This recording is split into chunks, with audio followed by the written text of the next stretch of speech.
Hello everyone, मैं राय आप सभी का राय ऑनलाइन एकेडमी पर बहुत बहुत स्वागत करता हूं।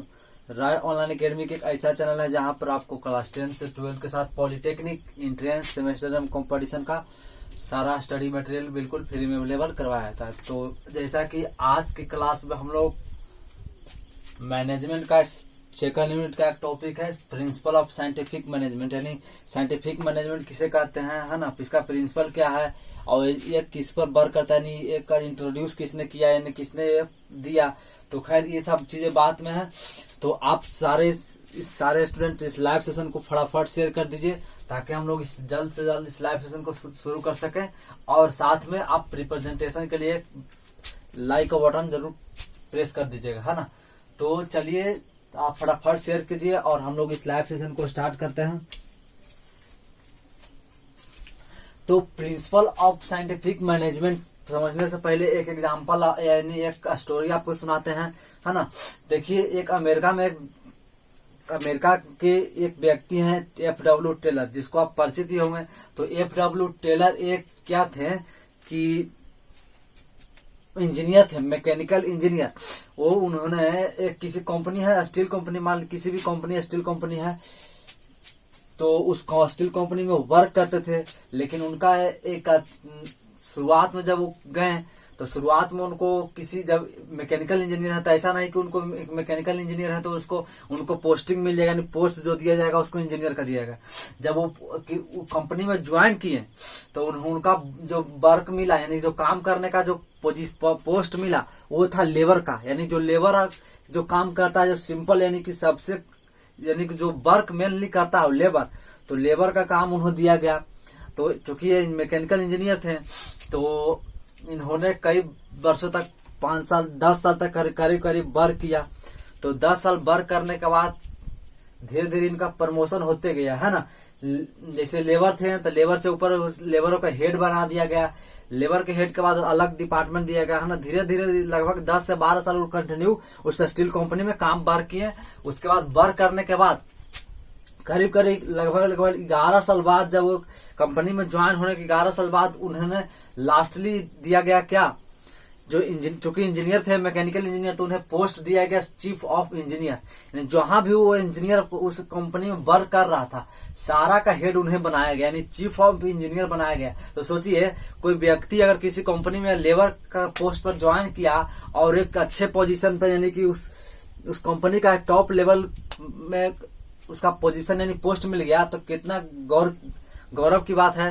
तो खैर, जैसे एक एग्जांपल से समझिए, तो अगर कोई व्यक्ति है और लेबर यानी पढ़ा लिखा अधिक है, यानी आज के देखने के लिए आपको आज भी मिलेगा, तो पढ़ा लिखा अधिक होने के बावजूद भी यदि कंपनी में दूसरे स्टेट में जाता है, यानी खासकर बिहारी लोग, तो ऐसा नहीं कि इंजीनियर का पोस्ट मिलता है, उसको लेबर का ही वर्क दिया जाता है। खैर, अगर आपका कोई क्वालिफिकेशन के साथ साथ आपका नॉलेज है तो खैर आप ज्वाइन कर सकते हैं अच्छे पोस्ट पर। लेकिन जनरली देखा जाता है कि जो भी अच्छा भी पोस्ट, यानी ग्रेजुएशन या कुछ भी करके जाता है तो उसको लेबर का पोस्ट दिया जाता है। धीरे धीरे 5 साल 4 साल 10 साल के बाद अगर कंटिन्यू उस कंपनी में वर्क करता है तो उसका एक्सपीरियंस होने के कारण उसको खुद नॉलेज ज्ञान बढ़ने लगता है, तो उसके कारण वो उसका धीरे धीरे प्रमोशन होने लगता है उसको इंडस्ट्री में, यानी कि उस ऑर्गेनाइजेशन में। तो ठीक, तो उसके बाद यानी कि लास्टली उसका एक अच्छे पोजीशन पर पहुंच जाता है, लेबर से एक अच्छा पोजीशन पर, नहीं कि लेबर से अच्छा पोजीशन पर पहुंच जाता है ना। तो ठीक उसी प्रकार F.W. टेलर साहब का यही हालत था, स्टोरी था। एक स्टील कंपनी में वर्क करते थे, जब वो शुरुआती में ज्वाइन किए उस कंपनी में तो उन्हें पोस्ट दिया गया वर्क का, यानी वर्कर का काम करते थे, यानी वर्क जो मजदूर होता है, मजदूर का काम करते थे कौन, F.W. टेलर साहब। तो लास्टली यानी शुरुआती टाइम में इनिशियली क्या किस पोस्ट पर ज्वाइन किए थे, तो यानी वर्कर यानी मजदूर के पोस्ट पर ज्वाइन किए थे। और अंततः यानी जब वो 10 से 11 साल के कंटिन्यू वर्क करने के बाद उन्हें प्रमोशन के एक ऐसा प्रमोशन पद पर मिला, यानी कि चीफ ऑफ इंजीनियर बनाया गया। यानी जो भी इंजीनियर उस कंपनी में वर्क कर रहा था, जैसे 10 यदि जितना भी कंपनी में वर्क कर रहे इंजीनियर सारे को, यानी कि चीफ बना दिएगा, यानी हेड बना दिया किसे, F.W. टेलर साहब को। तो अगर कोई व्यक्ति 0 से लेकर हायर लेवल तक अचीव करेगा, यानी कि वो अपने गोल को पहुंचेगा, तो उसका ऐसी इतिहास थोड़ी ना ऐसी रख दिया जाएगा। तो उसका इतिहास रचने के लिए यानी कि उन्होंने एक प्रिंसिपल दिया साइंटिफिक प्रिंसिपल ऑफ मैनेजमेंट। तो उन्हीं को हम लोग पढ़ेंगे, यानी जीरो से लेकर हीरो तक जो जो कहानियां उन्होंने पहुंचा उसका इस पर डिटेल स्टडी हम लोग करना, और क्या क्या कर तरीके से हम लोग करेंगे कि कोई भी वर्कर भी, यानी वर्कर भी उस अच्छे से अच्छे पोस्ट पर पहुंच सकता है। तो ये उन्होंने कहा कि हम खुद, यानी कि F.W. टेलर साहब क्या थे, एक कंपनी में, स्टील कंपनी वर्कर में काम करते थे, मजदूर का काम करते, और फाइनली वे कहाँ पहुंच गए, चीफ ऑफ इंजीनियर, यानी जो भी इंजीनियर थे उनका सबका हेड बन गया, है ना। तो हम लोगों ने देखा यानी कि जो F.W. टेलर साहब थे कहाँ पहुंच गए, तो यानी कि अच्छे पोस्ट पर पहुंच गए। तो ये था आपका इस पे बेस्ट कहानी। जब हम लोग इस क्लास को समझेंगे क्या आखिर इन्होंने क्या कारण किया, यानी क्या क्या चीजों को उन्होंने इंट्रोड्यूस किया कि वे एक मजदूर से एक अच्छे पोस्ट पर पहुंच गए थे। सबसे पहले प्रिंसिपल ऑफ साइंटिफिक मैनेजमेंट, तो कहता है F.W. Taylor regard as the father of, है ना, regard as the father of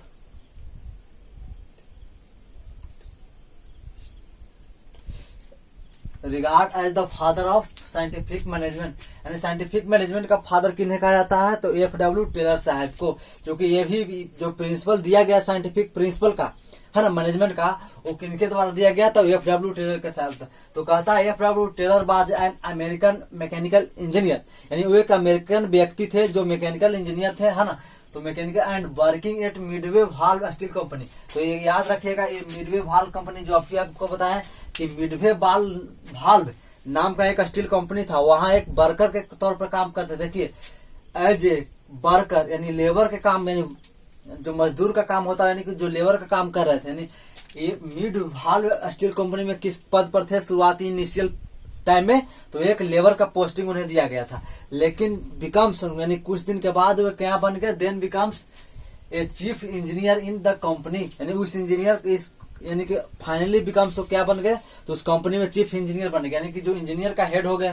फिर कहता है it is also known as father of industrial engineering, यानी चूंकि इंजीनियरिंग, इंडस्ट्रियल इंजीनियरिंग के बारे में बहुत कुछ दिया, जिसके चलते उन्हें क्या कहा जाता है, फादर ऑफ इंडस्ट्रियल इंजीनियरिंग, है ना। तो अब हम लोगों ने देखा कि यानी कि अब एक अमेरिकन व्यक्ति थे F.W. टेलर, जिन्होंने एक मैकेनिकल इंजीनियर का कर लिए थे। मैकेनिकल इंजीनियर होने के बावजूद भी उन्हें किन्हें एक लेबर के पोस्टिंग पर इनिशियल टाइम में दिया गया। इनिशियल टाइम में वो क्या थे, लेबर थे, लेकिन देन बिकम्स उन्हें मेहनत के कारण और तजुर्बा के कारण, है ना, और साथ ही दृढ़ इच्छा यानी इच्छा शक्ति के आत्मबल पर उन्होंने एक जीत लिया, क्या, एक चीफ इंजीनियर बन गए ना। उन्हें पूरे उस कंपनी का एक चीफ इंजीनियर, यानी जो भी इंजीनियर उसमें वर्क कर रहा होगा उसका सारा का वे हेड बन गए, यानी सारा का डीलिंग यानी मैनेजमेंट कौन करने लगे, F.W. टेलर साहब। तो उन्हीं का इसमें वर्गीकरण किया, क्लासिफिकेशन और सारा इंट्रोड्यूस किया गया। फिर कहता है साइंटिफिक मैनेजमेंट में भी डिफाइन एज द इसमें द लिख लीजिएगा, the art of knowing exactly what to do and the best way of do it. कहता है कि साइंटिफिक मैनेजमेंट का डिफाइन हम लोग कर सकते हैं, द आर्ट ऑफ नोइंग, यानी एक जानने का कला है कि एग्जैक्टली किसी भी काम को हम क्या करें और किस तरीके से, यानी किस बेस्ट वे में करनी, अच्छे से अच्छे तरीके से करें कि हम लोग आसानी से वर्क को, यानी जो भी उसका वर्क काम दिया गया है उसको हम लोग आसानी से तरीके से हम लोग कर सके। फिर कहता है it tries to make the best use of production research. कहता है कि जो साइंटिफिक मैनेजमेंट है जो आपको एक अच्छे से अच्छे रिसर्च का यूज करने के लिए देता है, यानी कि बेस्ट तरीका देता है, आपको बेस्ट तरीका देगा यूज करने के लिए प्रोडक्शन में रिसोर्स, यानी कि जो भी संसाधन उपलब्ध होगा उसको अच्छे से अच्छे यूज करने के लिए देगा। फिर कहता है it discover the economical and efficient method of production. कहता है कि यह कि अधिक यानी साइंटिफिक मैनेजमेंट किसके साथ करता है, तो इकोनॉमिकल, है ना, आर्थिक स्थिति के साथ, एंड इफिशियंट यानी कि जो इफिशियंटली के वर्क करता है, यानी कि प्रोडक्शन के लिए जो भी वहां रिसोर्स उपलब्ध होगा उसको अच्छे तरीके से वर्क करवाता है। फिर कहता है so as to reduce effort and eliminate the waste of time. कहता है कि ये रिड्यूस करता है, यानी कि जो भी एफर्ट लग रहा, यानी जो भी उस इंडस्ट्री में एफर्ट लग रहा, तो इसे जो साइंटिफिक प्रिंसिपल कहता है मैनेजमेंट का कि रिड्यूस कर देता है, कि इसका एफर्ट का जो उसमें लगाया जाता है उसको कम से कम रिड्यूस करने का कोशिश करता, और जो टाइम का वेस्ट हो रहा है, यानी बर्बाद जो टाइम हम लोग का किसी भी वर्क करने में हो रहा उसको एलिमिनेट करता है, यानी कि खोज के किसी माने कि जो भी टाइम को बर्बाद हो रहा है उसको खोज कर एलिमिनेट करना यानी दूर करने का भी प्रयास करता है। तो यह आपका होगा साइंटिफिक मैनेजमेंट एंड मोशन, यानी कि टाइम एंड मोशन, यानी कि जो भी हुआ गतिक प्रक्रिया हो रहा है यानी कि एक्टिविटीज हो रहा है उसको भी यानी कि क्या करता है, एलिमिनेट करता है, यानी कि टाइम और मोशन को एलिमिनेट करता है। समय और गति यानी कि एक्टिविटी जो भी क्रियाकलापें वहां हो रही है उसको क्या करता है, तो एक्टिविटी यानी एलिमिनेट करता है, दूर करने का प्रयास करता है। फिर कहता है it provide right man for the right job through scientific selection and training of worker and supervisor etc. कहता है कि साइंटिफिक मैनेजमेंट प्रोवाइड कराता है सही आदमी यानी राइट मैन किसी भी राइट जॉब के लिए। कहता है right man for right job, selection and training, उसके बाद सिलेक्शन सही से सिलेक्शन करता है और उसके बाद उसको ट्रेनिंग देता है। ऐसा नहीं कि अगर किसी भी कुछ भी जान नहीं रहा व्यक्ति को उसको इंजीनियर बना दिया जाएगा तो वो सही से वर्क कर पाएगा, यानी कहता नहीं। ठीक, अगर उसी प्रकार अगर किसी अनजान यानी जो व्यक्ति को उसके बारे में नहीं जान रहा, जैसे कि मैनेजमेंट के बारे में कुछ नहीं जान रहा, उसको मैनेजमेंट दे दिया जाएगा पढ़ाने के लिए तो पढ़ा पाएगा नहीं। तो ठीक उसी प्रकार तक कहता कि जो साइंटिफिक मैनेजमेंट है वो सही आदमी प्रोवाइड कराता है, right man for right job, जो भी उस जॉब को जो फील्ड है उसको भरने के लिए राइट यानी सही आदमी का जरूरत है जो उस फील्ड में जानकारी हो, और साथ ही अगर उसका सिलेक्शन हो जाता है उसके बाद उसको ट्रेनिंग दिया जाता है ना। फिर कहता है कि he was primarily concerned about the efficient of worker and optimum utilization of resource। कहता है उस इंडस्ट्री का जितने भी वर्कर काम कर रहा और साथ ही जो वर्कर काम कर रहा उसको ये बताया जाता है कि आप कम से कम यानी कि अधिक से अधिक यूटिलाइजेशन करने का प्रयास करिए, जो रिसोर्सेज यानी कि जो भी वहाँ रिसोर्स उपलब्ध है उसको अधिक से अधिक यूटिलाइजेशन करने का प्रयास कीजिए, बेस्ट कम से कम हो ये होता है। फिर कहता है इन 1990 कहता है 1911 में है ना 1911 टेलर्स यानी कि FW टेलर यानी 1991 में टेलर साहब इंट्रोड्यूस किया प्रिंसिपल ऑफ साइंटिफिक मैनेजमेंट। जो साइंटिफिक मैनेजमेंट है इसको कब इन्होंने दिया, यानी लगभग 11 साल बाद, यानी कि 1900 के आसपास इन्होंने उस कंपनी में ज्वाइन किया और 1911 के आसपास इन्होंने क्या दिया, साइंटिफिक प्रिंसिपल ऑफ मैनेजमेंट को दिया है ना। तो देख लिए उसके बाद साइंटिफिक का अर्थ क्या होता है, देखिए साइंटिफिक का अर्थ क्या होता है हम लोग समझेंगे इसको लिखने के लिए नहीं, लेकिन हम लोग समझने के लिए कहता है साइंटिफिक का अर्थ, साइंटिफिक का मीनिंग होता है अर्थ हम लोग समझेंगे तो सिस्टमैटिक या एनालिटिकल ऑब्जेक्टिव, यानी किसी भी इंडस्ट्री का सिस्टमैटिक तरीके से काम करवाना है, एनालिटिकल विश्लेषण करना और साथ ही आपका जो उसका ऑब्जेक्टिव है उसको अप्रोच यानी कम से कम में अप्रोच करना यानी पहुंचाना है, वो हो गया। उसके बाद हम लोग मैनेजमेंट की ओर देखें।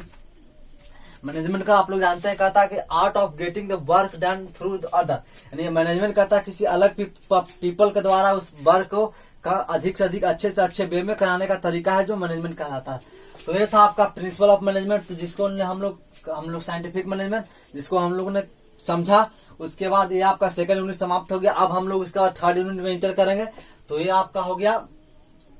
तो आप इस लाइव सेशन को अधिक से अधिक शेयर कीजिए हम लोग तो आज की क्लास हम लोग को यहीं तक रहने देते हैं और तब तक मिलेंगे अगले लेक्चर में हम लोग फिर मिलेंगे। तब तक के लिए जय हिंद।